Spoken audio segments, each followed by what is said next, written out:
রাজশাহীর পদ্মা নদী সংলগ্ন এলাকাগুলোতে বিষধর সাপ রাসেলস ভাইপারের উপদ্রব বেড়ে গেছে।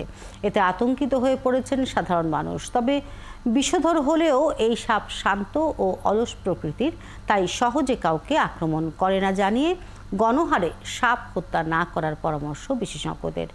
আর সাপে কাটা রোগীকে ঝাড়ফুঁক বা ওঝার কাছে না নিয়ে দ্রুত হাসপাতালে নেওয়ার পরামর্শ চিকিৎসকদের। মেহেদী হাসানের তোলা ছবিতে রাশিদুল হক রুশোর প্রতিবেদন। রাজশাহী মেডিকেল কলেজ হাসপাতালের তথ্য বলছে, এবছর জেলায় এখন পর্যন্ত রাসেলস ভাইপারের কামড়ে মৃত্যু হয়েছে 5 জনের।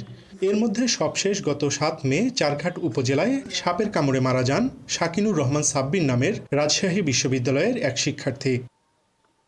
এখন জন্ম সনদ দিয়ে খোলো বিকাশ স্টুডেন্ট অ্যাকাউন্ট। নিজের বিকাশ নিজে কর।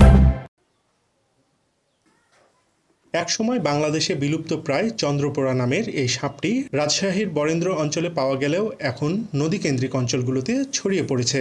বরেন্দ্র অঞ্চলের রাসেলস ভাইপারের ব্রিডিং রেট এবং পদ্মা নদী কেন্দ্রিক ছড়ানো যে রাসেলস ভাইপার, এটার যদি ব্রিডিং রেটের রেশিও আমরা দেখতে যাই তাহলে দেখতে পাবো যে বরেন্দ্র অঞ্চলের চেয়ে পদ্মা নদীতে থাকা রাসেলস ভাইপার তারা ব্রিডিংটা বেশি করছে এবং সেখানে ফিমেল বেবি তারা উৎপাদনটা বেশি করছে।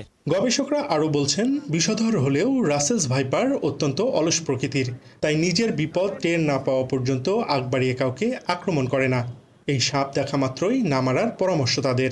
যেমন এই সাপটা নিয়ে বলা হচ্ছে যে তেড়ে এসে কামড় দেয়, আসলে এরা তেড়ে এসে কখনোই কামড় দেয় না।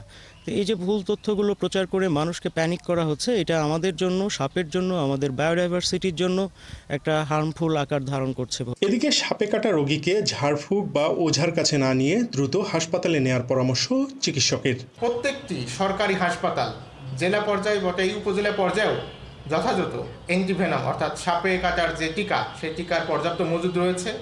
একইভাবে অন্যান্য যত উপকরণ প্রয়োজন সেটারও মজুদ রয়েছে।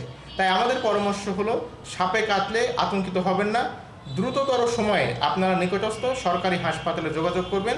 গত 1.5 বছরে রাজশাহী মেডিকেলে সাপের কামড়ে আক্রান্ত হয়ে চিকিৎসা নিয়েছেন 677 জন। এদের মধ্যে মারা যান 56 জন, যাদের 23 জনই রাসেলস ভাইপারের কামড়ে আক্রান্ত ছিলেন। রাশিদুল হক রুশো, 71, রাজশাহী।